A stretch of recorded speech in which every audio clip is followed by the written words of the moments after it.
If you find yourself feeling like something's missing, you just kind of are happy at work, but it's not complete, the right thing for you might be to look at the side hustle, the side hobby, something on the side that's going to get you fulfilled. Now, it's important to know that the side hobby and the side hustle isn't something that's always natural to us. We may not really think about it in that way. And part of the reason is we do lots of little things as opposed to something major. And so I usually kind of follow the Warren Buffett rule of thumb. And that is, make sure you're really investing your time in 5 priorities. You know, there's a lot of things you could be doing, but 5 priorities, and make one of them your side hustle. So here's a couple things that I think really are important as you think about it. Number 1, understand that to do sort of the side hobby or the side hustle, today it's easier than ever before. It's not as if you sort of have to get out there and hire people to do something on the side or go out there and kind of invest tons of money into it. There's lots of ways that you can think of these. Maybe it's a micro business that you might want to do, or maybe it's a micro project. But these are sort of things that I say you can invest 4 to 6 hours per weekend. So the first thing that I would tell you is, if you're thinking about doing something that's not just sort of an activity, but something that you're going to make as your side hobby or your side hustle, plan to invest 4 to 5 hours per week in it.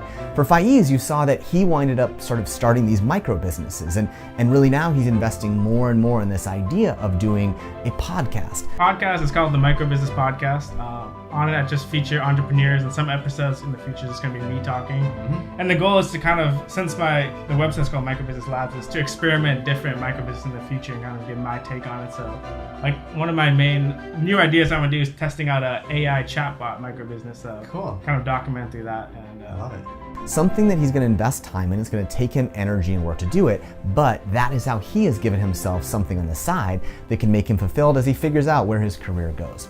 The next thing that I think is important is to learn from Jimmy. You're going to have to put a little bit of money behind this, and it's for a couple reasons. Part of it is that until you invest some money, you sort of don't have much skin in the game. So side hobbies and side hustles aren't things that are going to make you broke, but it's usually something that you're going to have to put a little bit of sweat equity and equity into it. So maybe that means if you're interested in improv, you sign up for a class and decide to go for it. But when it came to improv, I was beaten down from my failures in sales and just my confusion of what my career is. Like, I don't know if it was definitely areas of my confidence was just gone, mm-hmm. and I didn't know how to get it back. And I knew there were no excuses for me to not do an improv class. I had the money. I love comedy. I always say I want to do. I was tired of talking about the things that I would do and not doing it.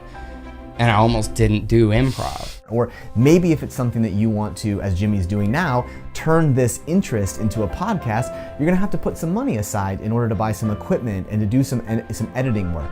But side hobbies aren't things that typically are done in the absence of money. You're gonna have to invest a little bit to get something out of it. And that really serves 2 purposes. One, as soon as you invest in it, you're invested.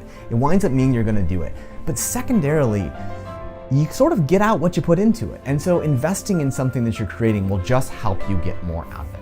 And the last thing, and I think perhaps one of the most important things as we think about sort of what we do with our own side hobby or our side hustle, is it's just more fun with other people. And so one of the things that Brittany found is she was trying to figure out ways to continue her passion for food and for writing and for media, is that she found someone else to do it with. She reached out to someone else who had that shared passion, and they found a way to collaborate. I asked for that opportunity, and I said, look, I have a lot of time now, and I want to dive into something food related.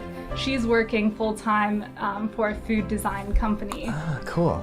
So I think it works out that I have all this free time to be writing and thinking about content. Yep. And then she's really focused on driving the actual creation and thinking more on the business lens. That's important as we think about developing our own process of coming up with our own side hustle or side business. So, as you think about your own steps, remember those things. Understand that you're going to have to invest time, and typically I would say as you're picking what is going to be your sort of 4 to 5 hour per week side hobby, pick one thing, invest that amount of time, put it on the calendar, and really go for it. Number 2, plan to invest a little bit of money. It's not massive amounts of money, but I say if it's not something you're willing to invest sort of, $2,000 to $5,000 in over the course of a year, it's probably not something that's really ready yet to be that side hobby or that side hustle. And third, It's more fun with others. If you can find other people to do it with you, either someone who's going to be a partner in this one or a group of people who are going to put this on, awesome. That may mean like Brittany putting forth a media publication or putting on an event series or whatever it may be, but sometimes it can be more fun with other people. So I've got a little bit of homework for you as you think about finding your side hobby. Look at your life. That's what I want you to do right now. I want you to spend some time and I want you to do the Warren Buffett 25-5 test. Here's what I mean by that. Warren Buffett was asked recently in an interview, how is he so productive? How does he prioritize his time? And he said something that stuck with me. He said, the first thing that I do is I go out and I look at all of my priorities, all the things I'm working on, and I list them all out. That's the first step. The second step is I then go through them and I try and rank them by order of importance, number 1 through 25. Now, anything beyond 25, I realize is not a priority, and so I pull that one off the list. So now I have them listed at numbers 1 through 25. Now, the secret isn't necessarily having a list of priorities. The secret is avoiding the things that distract you from greatness.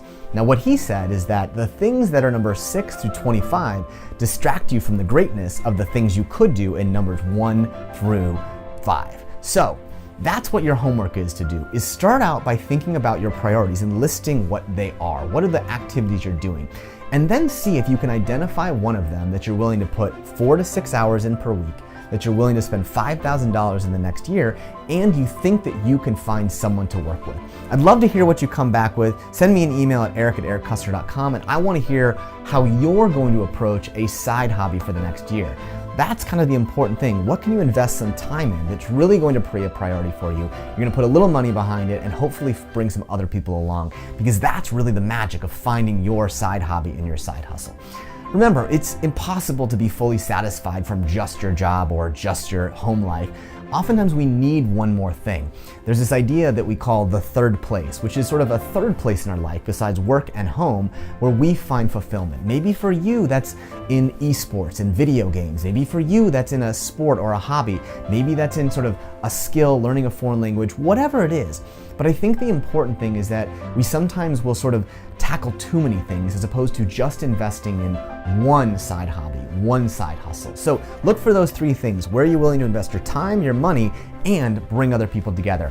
And that's the science of finding your side hustle.